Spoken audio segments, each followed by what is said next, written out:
Friends, ladies and gentlemen, good morning. Today we are honored to have the privilege of hosting a panel discussion with two distinguished individuals.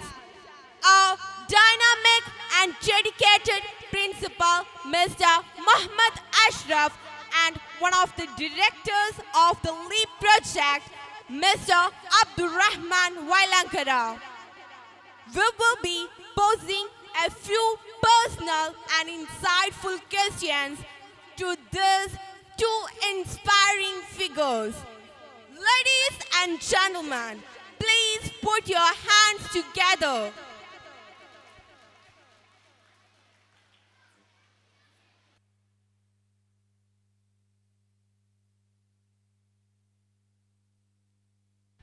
My first question goes to Ashraf sir. Sir, you mentioned recently that cricket commentary helped you improve your English. Could you share more about that experience? Fantastic. Probably cricket commentary helped me a lot, to come up in this way. When I remember when I was going to school and colleges, during that time, I was a great passion and likeness towards cricket than football. So during those days, TV was not so common, not so popular, not so widespread. So what we would do, if I remember, many times, especially a match between India and Pakistan, we would traverse by walking on foot kilometers away to watch a match between India and Pakistan. So first, anyway, I was attracted towards cricket. From that fascination, I was attracted towards English. Because of the close passion and attraction, somehow I was led to follow English language. So that is why while a match going on, I couldn't help staying inside my house. So anyhow, I would move out and I would go wherever it is possible to watch a match India playing. One more thing, those days, as I have mentioned earlier, there was no TV. So those times, we would listen to radio. Oh, what a kind of commentary during those days I had listened to. Especially as I told you, I like very much a match between India and Pakistan, the lifelong rivals in cricket field. So those days before TV coming to be so widespread, I would any match, 8 hours, literally 8 hours, I would listen to cricket match through radio, listening to the commentators. So in a nutshell, I can tell you that with a punching way that cricket, that is a game changer in my life. Thank you.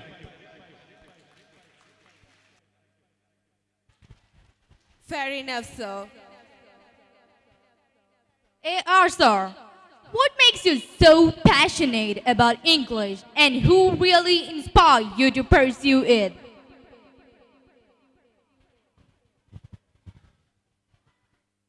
Well, passion that made me to take into English language.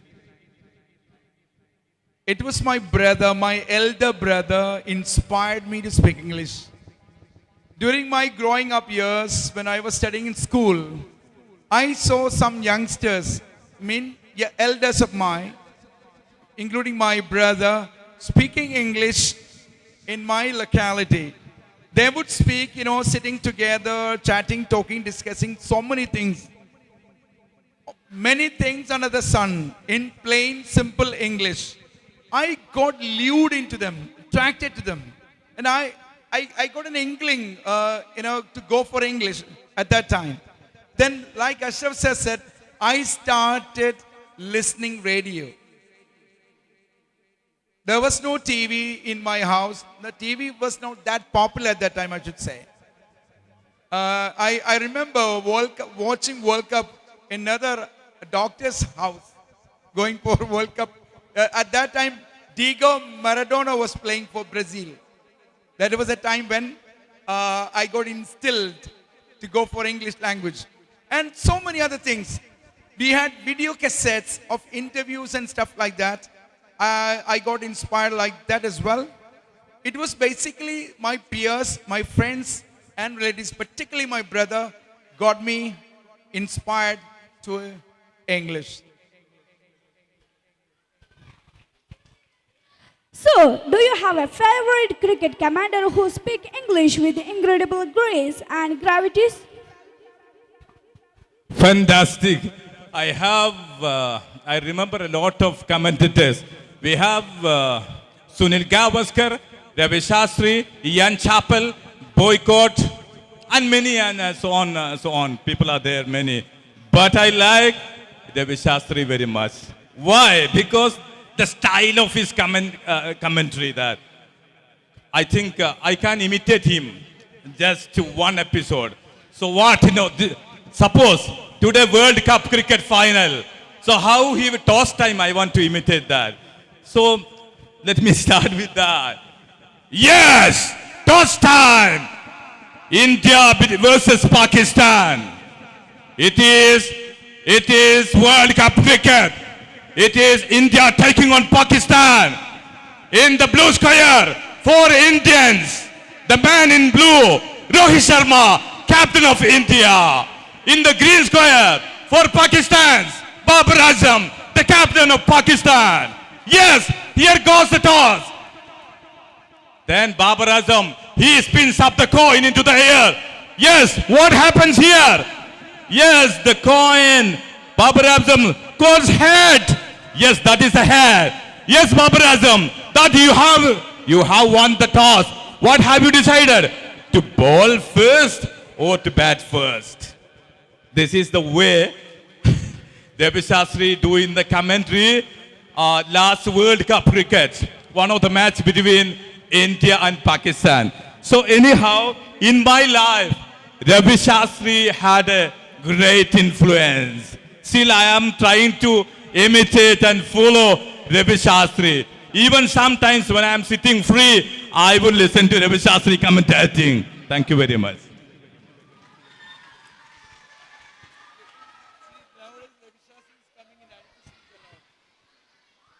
Yeah, so my question is to you. What was your modus operandi in building fluency? My modus operandi means my way, how I developed fluency. The same answer like Ashraf sir said, listening. If you ask me what is the one thing that would be a game changer in your English proficiency is listening. Sir got influenced by Ravi Shastri. I remember one of my professors means one of my teachers. Shortly after SSLC, we had a bridge course at Gandhi Peace Foundation, Calicut. It was a 1-month program. It was done by 3 professors. One, Wilson H. McAdam, we called him fondly Mac. Plus Dr. Narayanan sir from Guruvayurappan College. Another sir from Farooq College, as Mr. Aziz. No, Professor Umar. He retired as the Registrar of Calicut University. So these 3 individuals, 1 month coaching up to 1 o'clock from 10 to 1. That really got me into this. That was a wonderful orienting towards English language. And fluency, if you ask me, listening, reading, then you can go for writing and what you call speaking. Listening and speaking come first. This is a way. And like he said, I used to imitate people.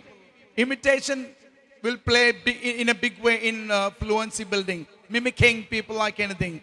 With the same, the way he says did, the same pace, pose, pitch, pulse, the beat and the pattern. So there is a style and musicality in speaking. And sometimes it depends on the situation. The commentary is one thing, public speaking is another thing, conversations again another thing. So fantastic. That was how I believe I developed fluency. Fluency doesn't mean speaking faster. Fluency means your ability to express or articulate any idea effortlessly, any emotion effortlessly. That's it.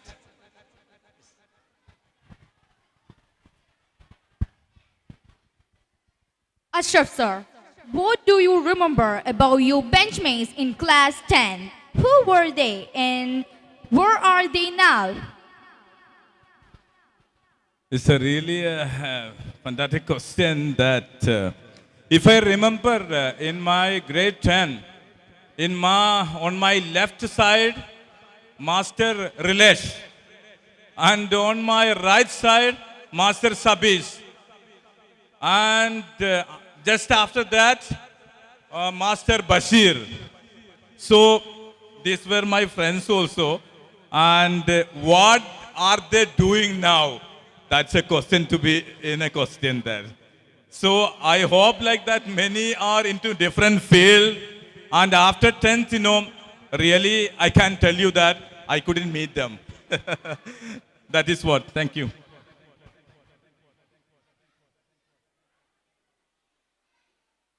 So, what's more important, grammar, vocabulary, or pronunciation?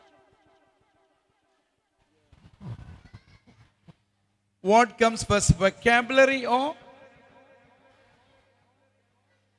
pronunciation or grammar? So this is a challenge or kind of confusion learners have. People start with sometimes with the grammar, going for only grammar.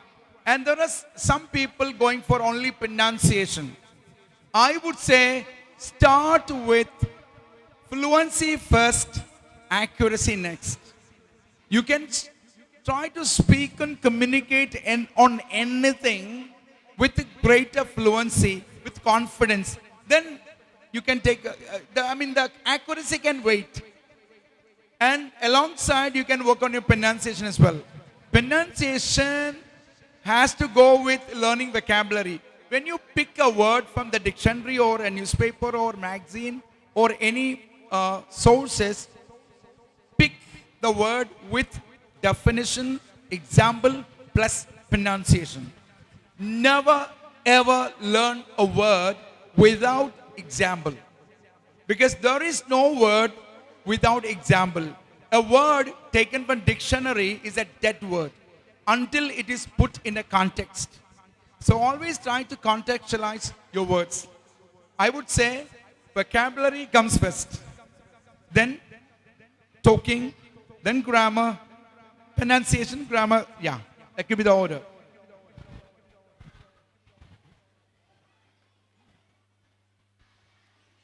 Ashraf sir, did you have a favorite school lunch or snack that you looked forward to every day? Yes, I even nowadays also I like to have normal meal, rice plus sartan curry, that's matti curry, and plus green gram, dried green gram. This is what. And the snacks, most of the snacks I like. There is nothing that I hate or I don't like.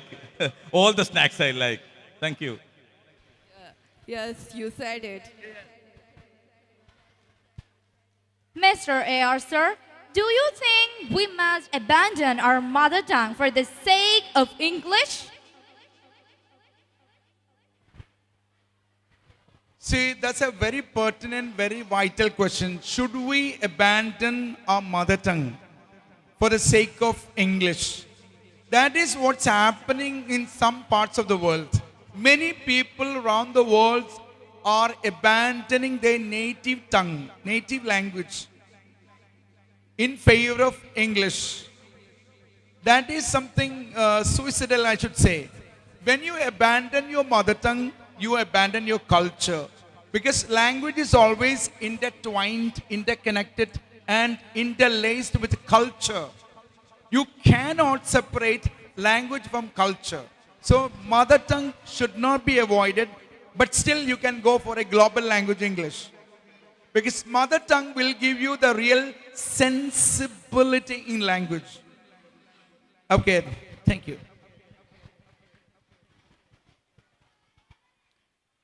Mr. Ashraf sir, what were your school days like?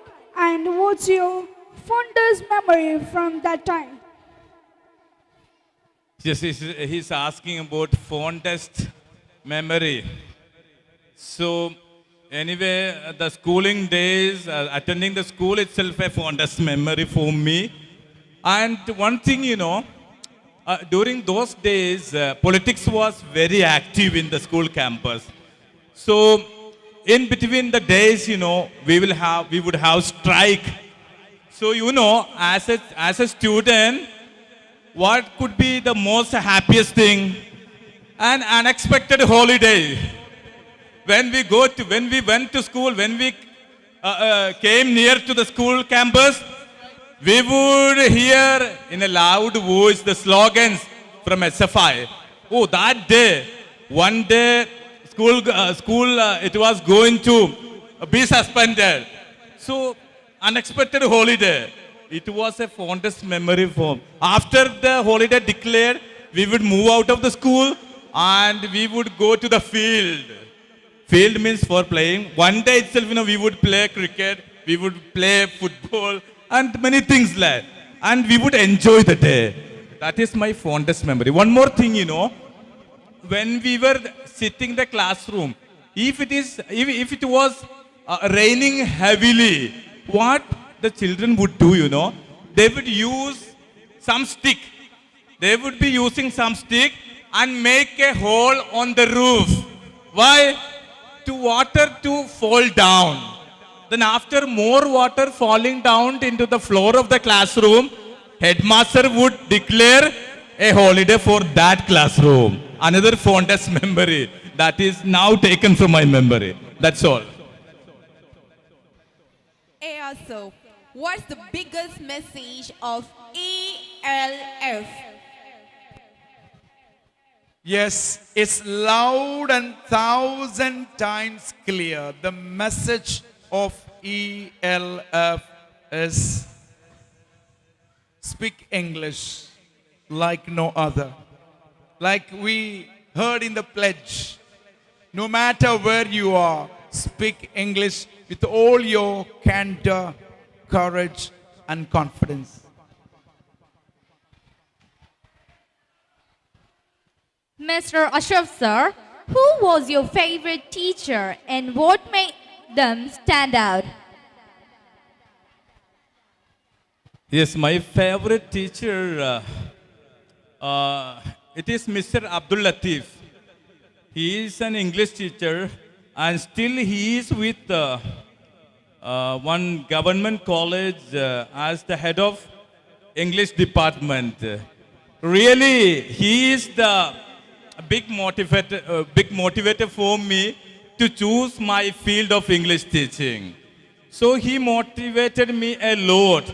Even after the class, he would call me into his chamber and he would be telling me many times, Master Ashraf, your cup of tea is English language teaching. So many times he was in a way influencing, and the way he was teaching, still in my mind that, a teacher who can move the minds of children. So influential he was. His name is Mr. Abdul Latif.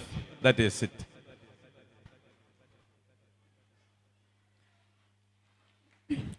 Why do you think that the world is so invested in learning English?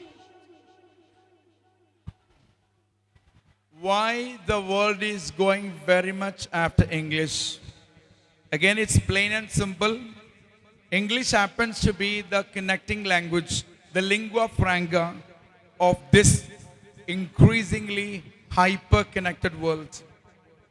English is spoken by more than 2 billion people in every corner of the globe.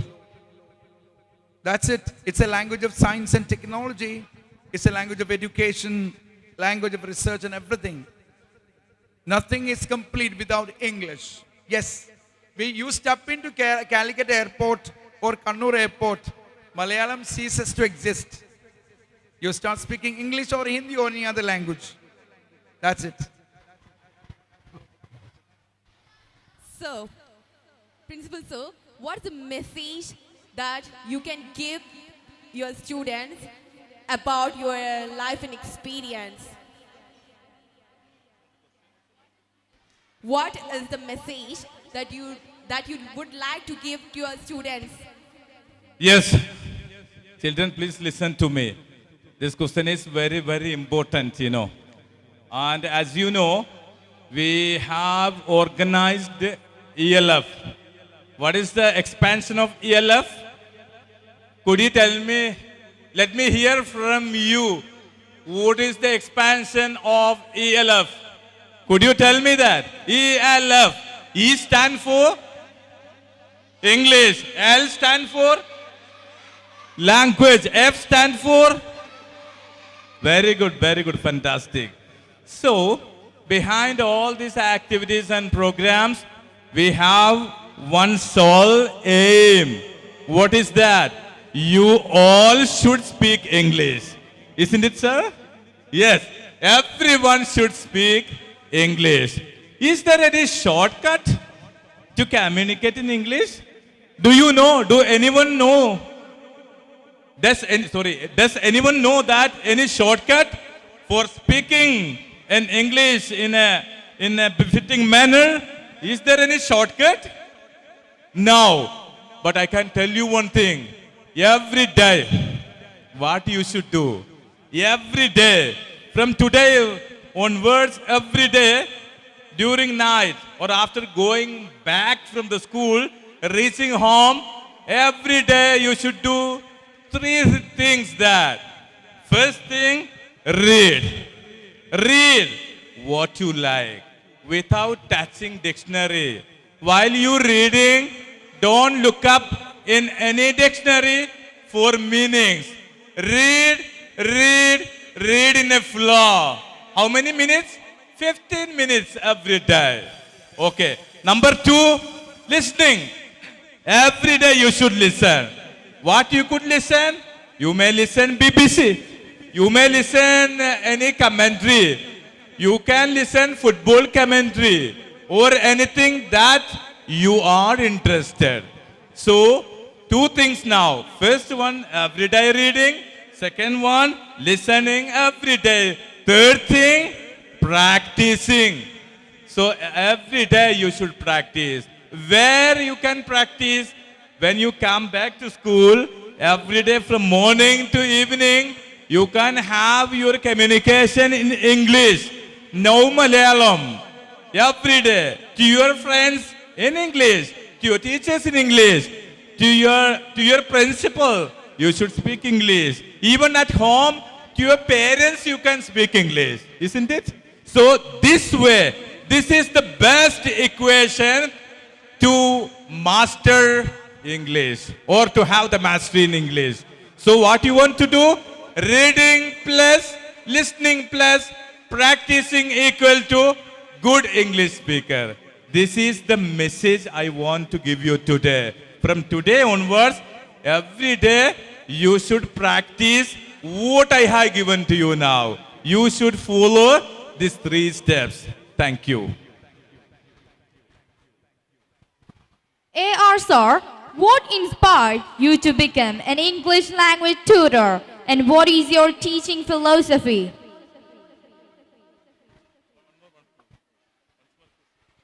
What inspired you to become an English language tutor and what's your teaching philosophy?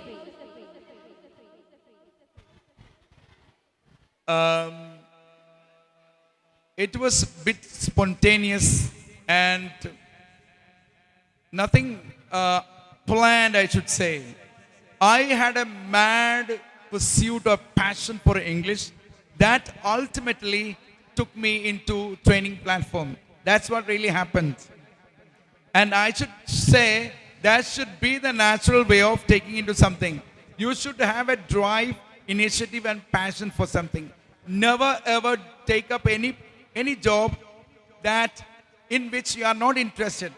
Take up a job that is enjoyable for you. I think that's what it is. My teaching philosophy is